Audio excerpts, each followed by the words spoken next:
About almost a month out from the big fight with Keith Thurman. I feel good. I'm excited. We put some work in every day, and just gearing up, getting ready. That's it. It's been a half year, about a half a year coming now.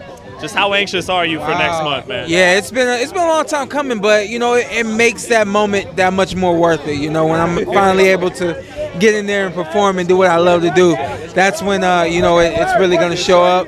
You know, all the hard work and preparation that I do.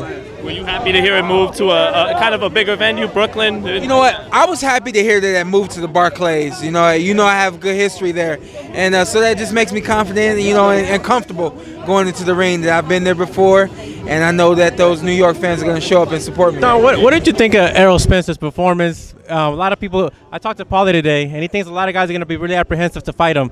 I want to get your opinion on that. They probably are. You know, it's a lot like me. You know, I was like a bulldozer coming. Nobody expected me to come the way I came, and he's doing a very good job at this point in his career. Is he ready for the big time with Kell Brook? You face Kell Brook. You know what it is to be against him. Is he ready for that? Not just skillful wise, but just mentally dealing with that. Well, you know what? I've heard him say that he's ready. So that I'm going to take his word for it and say yes, he is ready. Shawn, do you ever feel a little slighted that you're still in your 20s and they talk about who's this next young guy, but you're still right there, the young guy? No, I do still consider myself a young guy in the sport, and I'm still, you know, trying to make some strides and become a part of these legends that are in here tonight. But you know, at the same time, you know, it's how the game works. You know, some of us get recognized more than others.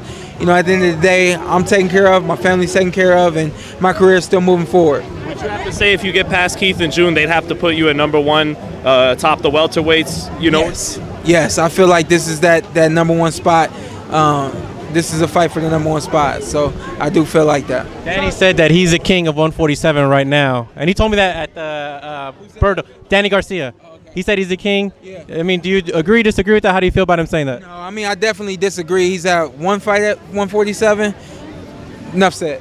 I gotta ask you this. Zab Judah has been in boxing for almost 30 years. Yeah. He said that he's never seen anyone train so hard like Shawn Porter. And we see people train hard every day. What do you do different that people are telling me that you're the hardest worker? I'm very humbled in hearing that. I'm actually being told over the last few weeks that there are fighters simply saying that I'm just trying to train as hard as Shawn Porter. So they see it show up in the ring. You know, I don't know what it is. It could be the swimming, it could be the track work, it could be all the rounds that I do sparring. I don't know what it is, but it gets me ready for what I need to do. And, you know, I'm humbled to hear other guys, you know, be inspiration for other guys to train and work hard. You were in camp with Manny. You've seen Floyd train. Yeah. Who trains harder from those two? Honestly, I would say they probably train about the same. I've seen them both spar tons of rounds and then get out and go tons of rounds on the bag and, you know, stay until the lights are about to get cut off. You know, they both have shown me what it takes to really train like a champion. Against Leonardo Tyner, it was just an exhibition match, but did you feel sharper than ever getting those 2 months in for that fight and continuing to improve? You know what, I really wouldn't say sharper than ever, but I did feel really good about the performance that I was able to display against Tyner. You know, we worked on a lot of things, and to go 12 rounds that night was very good for us in a lot of ways. Well, you know, talking about that you might be the hardest working fighter in the sport, are you going to have to beat Keith Thurman on will when you got that kind of, is that what's going to be the X factor, that determination and work? You know what, in my mind, it's going to take everything. I want to take his heart. I want to frustrate him. I want to make it hard for him to hit me and him, you know, get desperate. I want it all. I don't just want the belt. I want it all. I want his name. I want it all. Shawn, you're in kind of a similar position like Amir. You got a big fight coming up, but if you beat him, you got to do it again. Is that in the back of your mind at some point, or how do you feel about that? Because, you know, it's one thing to get it done, you got to do it twice. You know what? Here's the thing about it, man. That's how I've lived my life, and my dad can tell you that we haven't really celebrated too many victories. We haven't really, you know, sat down to really admire our work. With that being said, our attitude is always making the next performance our best performance. So it's definitely about getting in here. I've already put this in my mind. I got to do exactly what I did against Adrien Broner, only I have to do it 10 times better. Simple as that. And then I just have to do it again. But that's my mindset, and that's where the hard work and all that comes into play. Did he set the tone? Because I know when he was on the podium, he literally looked at you and said, did that change something inside of you when he said that, or remind you that you're in a big fight?